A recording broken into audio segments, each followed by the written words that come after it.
right, guys, welcome to the channel. Today's video, I'm going to be discussing the leaks.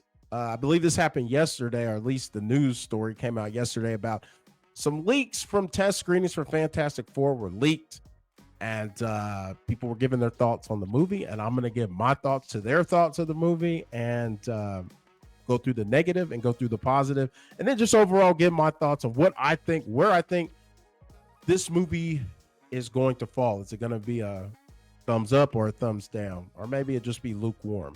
But at this point, if a movie on this scale is lukewarm, it might as well be a thumbs down, because it's not going to make its money back. But anyway, let's go ahead and let's start with the positive. So right off the bat, one of these test screeners said that the Galactus, I believe his name is Ralph Ensign. I hope I'm saying that correctly. But the actor who plays Galactus, they said was the best part of the film. They say he's terrifying. It's described as incredible scale, ripped straight from the comics. So we're not getting a cloud as we saw in the early 2000s Fantastic Four with Chris Evans. Just Galactus was just like a cloud. Some people called it a big fart cloud. Some people described it as. So we're not getting that here with this film. We're actually getting straight from the comics. And I think we're in an era where people want that accuracy.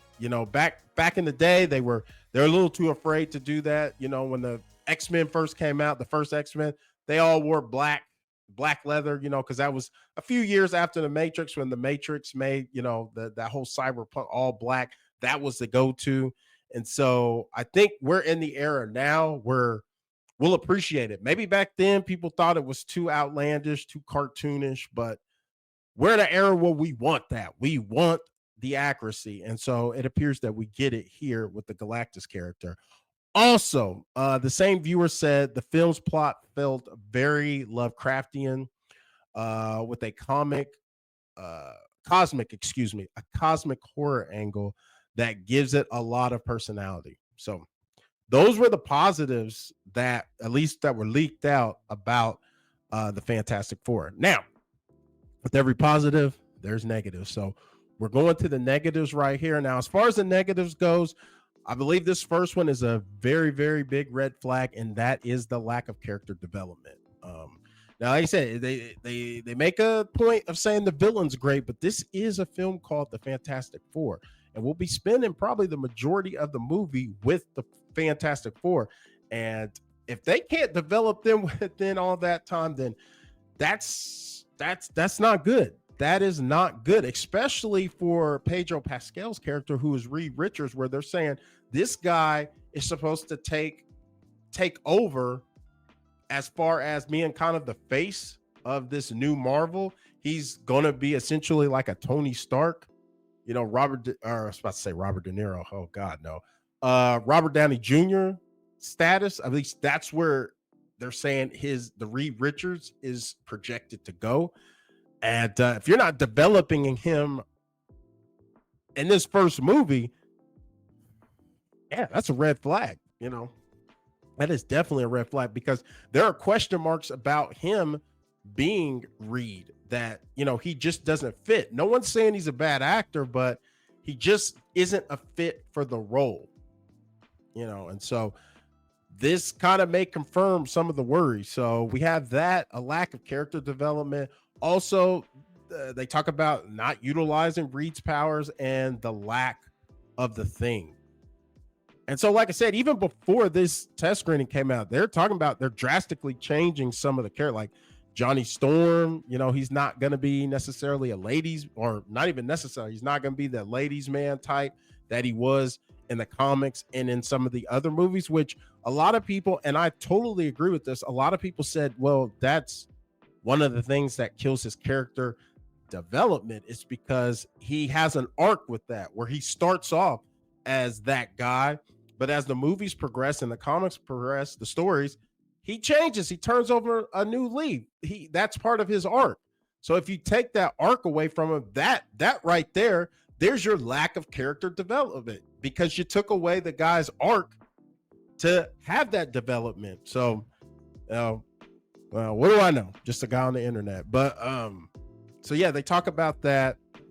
I will say this, when it comes to test screenings, and a lot of people have said this, I'm not saying anything new, but you have to take these with a grain of salt. These things can be hyperbolic. People could be going online just saying things to get people to react. And who knows? We've had movies where they had bad test screenings, and when the movie's released, we got a pretty good product. But the problem with this, I think, is this is really close to July. They probably wouldn't have enough time to fix, like I said, some of these negatives that I mentioned. You just don't have the time to do that. And yeah, and with this film, it can't be just pretty good, because it's gotta make, I would say, for this movie to be successful, it's probably gotta make north of 800 million, to be considered successful. That's kind of the bar, the benchmark that has been set. And we're living in a time where less and less people are going to the movies, one, for the product, and then for the prices. And so you'll have a movie like The Thunderbolts.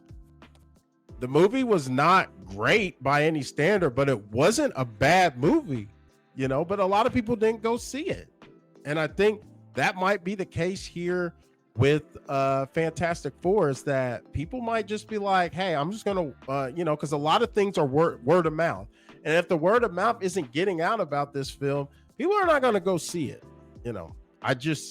That's just kind of how I feel about it. Like I said, with the prices and things like that, a lot of people just aren't getting out there like that anymore, and the superhero fatigue is a possibility. It's a real thing.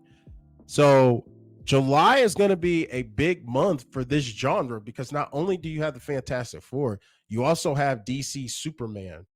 And so these two films could set, the tone for the rest of the year, and possibly to what's to come, because some of the other movies from Marvel, such as, the Secret Wars and the Doom movie, they've all been pushed back. Which could possibly be a good thing, because from what I understand, they don't even have a script finished yet, which it's not necessarily a bad thing. But I mean, you at least, I don't know. To me, it does sound kind of bad. Like you don't have a script finished, but whatever. That's a different video for a different day. But I don't know. All in all, what do I think is going to happen with this Fantastic Four? I think it's just going to be an okay movie, which I think is not good for Marvel/Disney. Because like I said, they got to make upwards of 800 million, I think, for this to be considered successful. And if this movie is just okay, which I think it's going to be, I think it's going to fall short. I'm not talking Captain America, Brave New World or whatever levels of, but it may be on the level of Thunderbolts. And if that's the case, they might be in trouble, because this is supposed to be the flagship to a new era. The Fantastic Four, we're bringing in the first family of Marvel, and if they put up some of the numbers that Thunderbolts did, excuse me, whoo, they might be in trouble. So yeah, guys, those are just my quick thoughts over this Fantastic Four test screening. I hope that it's good. I hope it's a great movie.